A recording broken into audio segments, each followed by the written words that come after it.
Bueno,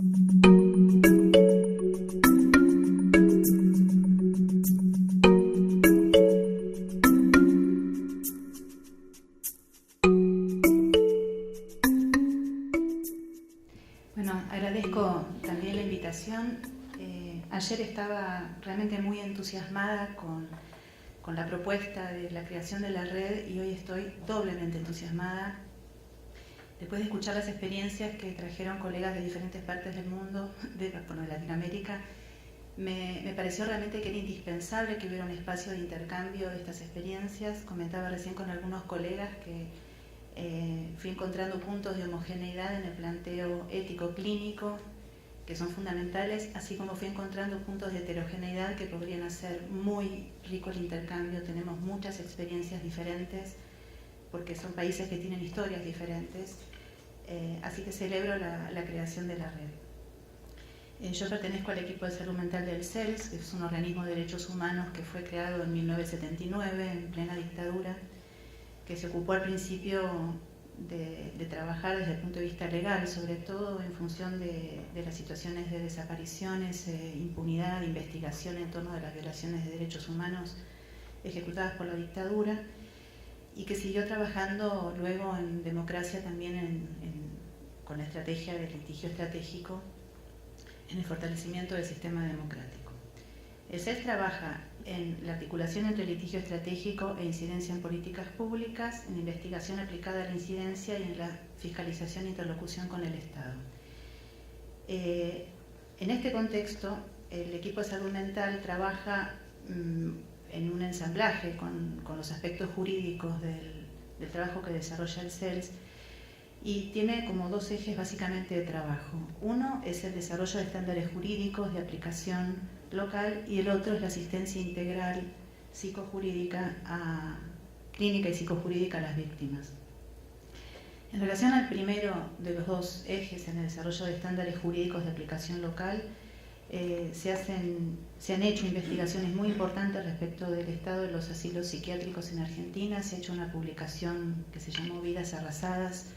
que revisó el padecimiento mental de las personas alojadas en condiciones inhumanas en manicomios en la Argentina, y también se trabajó mucho en función de la sanción y la aplicación de la Ley de Salud Mental, que es una ley que todavía no se ha terminado de aplicar, pero que es una ley de salud mental muy progresista, muy resistida también. Y el CELS trabaja muy fuertemente en la aplicación de esa ley como la instalación de un nuevo paradigma en la salud mental. Se va a presentar también en estos días otro libro que se llama Cruzar el Muro, desafíos y recomendaciones para la externación del manicomio, precisamente en dirección a trabajar la salud mental desde el punto de vista de la vida en comunidad, ¿no? En cuanto al litigio estratégico, se ocupó del análisis de una situación gravísima que se produjo en un hospital, lo digo como un ejemplo, el hospital Melchor Romero, donde se produjeron 53 muertes de pacientes sobre una población de 750 personas en 9 meses solamente. El CELS intervino en la denuncia de lo que estaba pasando y también en el patrocinio de un caso específico de un muchacho que murió en una situación poco clara en el Hospital Borda, que es el hospital monovalente de hombres más importante de la Argentina. Falleció en situaciones poco claras, incluso se han encontrado signos de pasaje de corriente eléctrica, y el CELS es patrocinante de la familia de él. Pero me voy a centrar hoy en lo que es el eje que ha sido central desde la fundación del equipo, que es el eje de atención psicoterapéutica y psicojurídica, y el trabajo que se continúa ahora en relación a la violencia institucional, las violaciones de los derechos humanos en el contexto democrático. Nosotros trabajamos desde alrededor del año 90 con un fondo contribuido por el Fondo contra la Tortura de Naciones Unidas, y estamos convencidos del principio de que la clínica del trauma, cuando se produce por catástrofes de tipo colectiva, si bien se establece en la singularidad del sujeto, trasciende el espacio intrapsíquico y se ve atravesado por variables históricas, jurídicas, económicas, sociales, institucionales.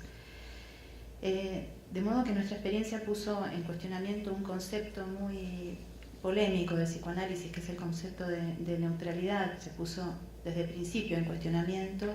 y pensamos nuestra práctica, siendo psicoanalistas, todos en el equipo de salud mental, pero pensamos nuestra práctica como una práctica implicada, enmarcada en los mundos superpuestos, que es un concepto que desarrollaron dos psicoanalistas argentinos que definen que en realidad se trata de un mundo compartido entre terapeuta y paciente. El anclaje y la elaboración de lo traumático en esa zona de imprescriptibilidad subjetiva que un trauma de estas características produce, entra en relación con las respuestas sociales, culturales y políticas que se fueron desarrollando. Esto hace que nos resulte bastante difícil dividir las víctimas del pasado de las víctimas del presente, como se planteó en una mesa de hoy, porque en realidad, mientras no haya canales jurídicos claros que establezcan realmente cuál es la lectura que se puede hacer de la historia, cuál es la verdad histórica que puede establecerse, en un sentido las víctimas del pasado siguen siendo víctimas ahora. Cuando yo escuchaba en la mesa en la que desplegaban el trabajo de clínicas del testimonio, la expansión de la situación de silencio que todos describían durante todos los años post-dictadura, hasta que empieza a abrirse esto con el proyecto de la Comisión de Amnistía, pensaba en una diferencia enorme que hubo entre esta situación de silenciamiento y nuestra experiencia en Argentina, y creo que uno de los lugares en donde apuntala esa diferencia es en el juicio a las juntas, que se hizo en el año 1985, menos de 2 años después de finalizada la democracia, y que abrió realmente una posibilidad de testimonios muy importantes que no podían no ser escuchados porque fueron testimonios públicos en muchos sentidos. Las audiencias eran abiertas, eran televisadas, fueron publicadas, y yo creo que esto sí tiene que ver con el establecimiento de una verdad y el levantamiento del silencio, digamos. No quedó librado al azar el hablar o no hablar de esto, sino que hubo un juicio que, aunque interrumpió su trabajo de develamiento de lo ocurrido en el año 87 con las leyes de obediencia debida y punto final, creó un punto de partida. Luego, cuando las leyes de obediencia debida y punto final se establecen, se interrumpen los juicios, se reactivan luego en el año 2005, como ya se describió acá, cuando se termina de declarar la inconstitucionalidad de estas leyes, pero esto ya había generado en nuestra clínica una situación bastante particular, y era que el espacio clínico quizás era el único espacio en el cual podía darse lugar al testimonio.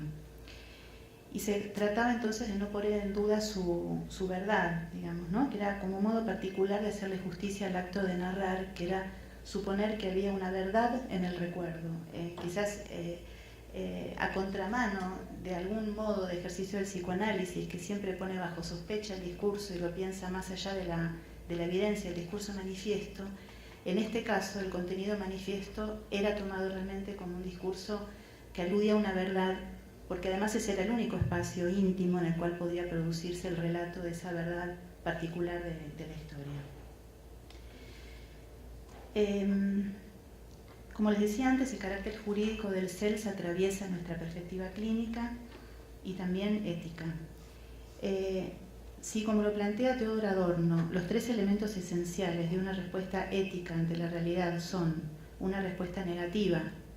como rechazo y denuncia frente al sufrimiento, una respuesta mimética y el ejercicio de la memoria.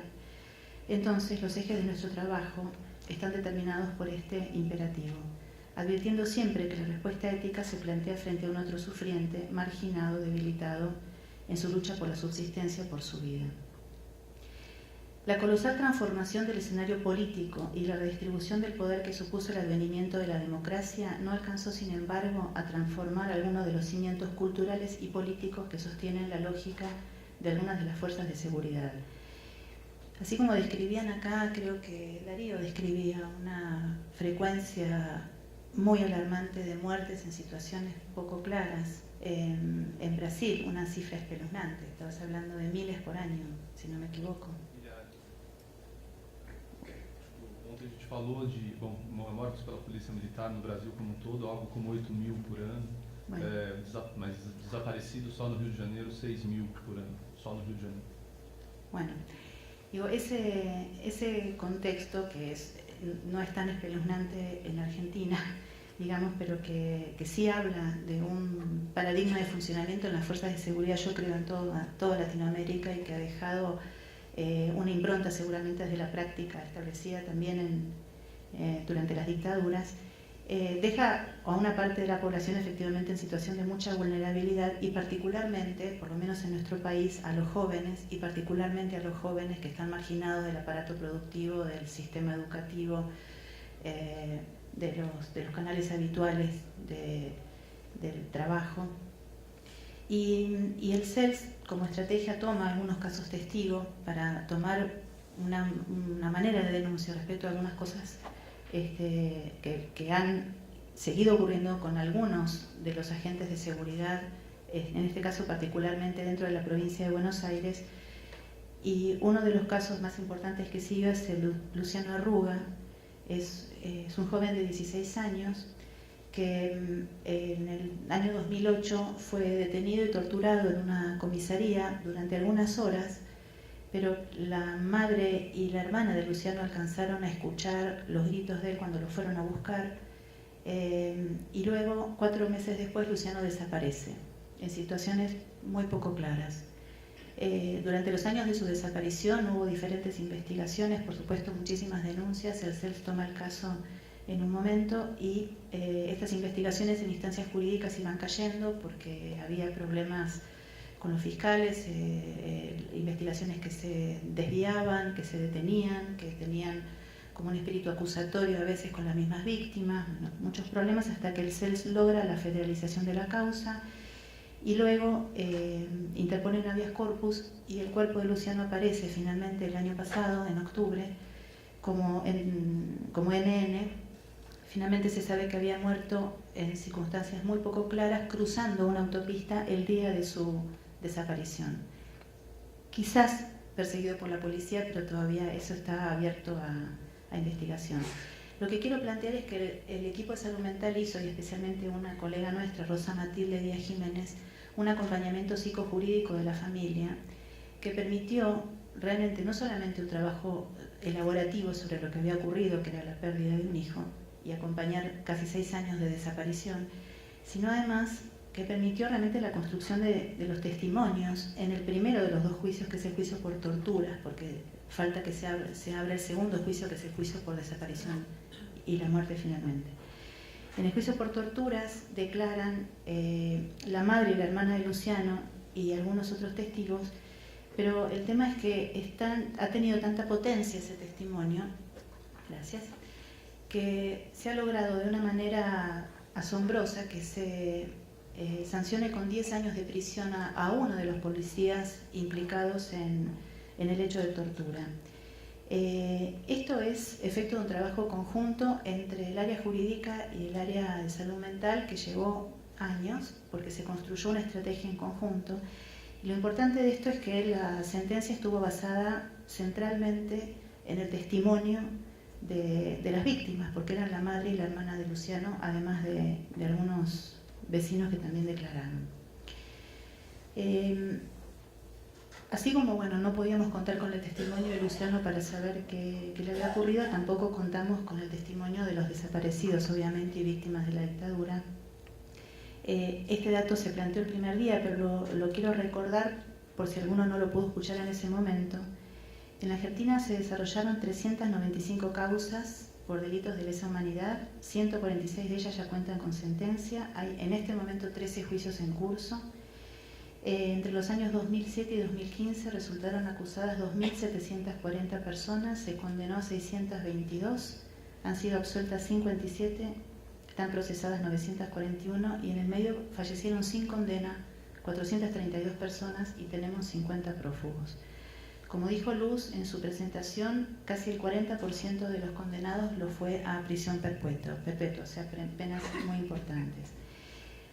En el juicio ESMA 2, que fue un juicio, ahora se está desarrollando la etapa de alegatos de ESMA 3. ESMA fue un centro de detención clandestino muy importante por el que pasaron alrededor de 5.000 personas. En el juicio, en la sentencia de ESMA 2, había una referencia a las víctimas que confundía la figura del colaborador con la figura del sobreviviente. Entonces nos propusimos que el alegato que íbamos a presentar cuando terminara el juicio ESMA 3, cuando terminara la etapa de recolección de pruebas y testimonios, que es un juicio que está siguiendo adelante Luz Palma Saldúa, que ustedes la escucharon ayer, y esto ya en relación a las víctimas del pasado, para ponerle algún título,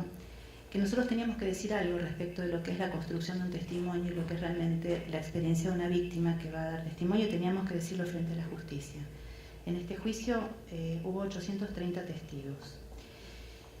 Sabemos que en los juicios se les solicitó a los testigos que declaren más de una vez, y estas declaraciones han sido momentos dolorosos y difíciles para todos los testigos. Entonces, acá nos pareció que la construcción del alegato tenía que dar cuenta de ese trabajo que los testigos hacen, que en mi parecer tiene que atravesar 4 obstáculos: la narración de lo traumático, la declaración ante la justicia, la vergüenza y el hablar en nombre de otro. Y que, digamos, nuestra tarea también es proteger al testigo frente a esto. Decir ante la justicia de qué se trata la construcción de un testimonio implica decir de qué índole es el trauma del cual ese testimonio debe dar cuenta. Esto es lo que nosotros vamos a plantear, entre muchísimas otras cosas, en el alegato, cuando el CELS, que es parte de la querella, lo plantee ante los jueces en el juicio de ESMA 3. Implica describir hasta qué punto las experiencias que las víctimas sufrieron atacaron las bases mismas de constitución de su aparato psíquico y hasta qué punto han sido objeto de ataques a su percepción. Implica explicar que el trauma siempre produce una ruptura en el sentido de la existencia, siempre escapa a la capacidad de simbolización de la que un individuo es capaz, que rompe el equilibrio psíquico, que se constituye en trauma precisamente porque el sujeto no cuenta con recursos para significarlo, que produce síntomas, que ofrece resistencia a su narratividad, que el aparato psíquico nunca está preparado para alojarlo y que quien lo sufre invierte muchas veces una enorme cantidad de energía en intentar olvidarlo, desmentirlo o reprimirlo, aun cuando difícilmente lo logra. Implica entonces también explicar a los jueces que el testimonio de lo traumático no podría jamás resultar exento del efecto que lo traumático mismo produce en su seno: los olvidos, las fisuras, las dudas respecto de lo percibido, las contradicciones. Es precisamente allí, en ese desorden, donde el trauma deja su huella, y es por eso que en nuestro alegato planteamos ante los jueces que desestimar la palabra del testigo, como lo intenta sistemáticamente la defensa de los acusados, a causa de estos quiebres en su discurso, haría absolutamente inviable comprobar la existencia del delito, puesto que es imposible demostrarlo anulando las huellas de su incidencia. Al testigo se le impone, primero, transformar el trauma en materia lingüística y luego transformar la materia lingüística en materia jurídica. Ahí se plantea lo que decía Valeria respecto de la dificultad del lenguaje de lo jurídico para las víctimas, ¿no? Esta es también la responsabilidad que asumimos en relación a las víctimas del pasado y las víctimas del presente. Mostrar, como lo escribe Jean-François Lyotard, que el delito perfecto es el que obtiene el silencio de los testigos, la sordera de los jueces y la inconsistencia del testimonio. Está en cierto modo en nuestras manos entonces intentar que los delitos del pasado y del presente no se transformen en delitos perfectos.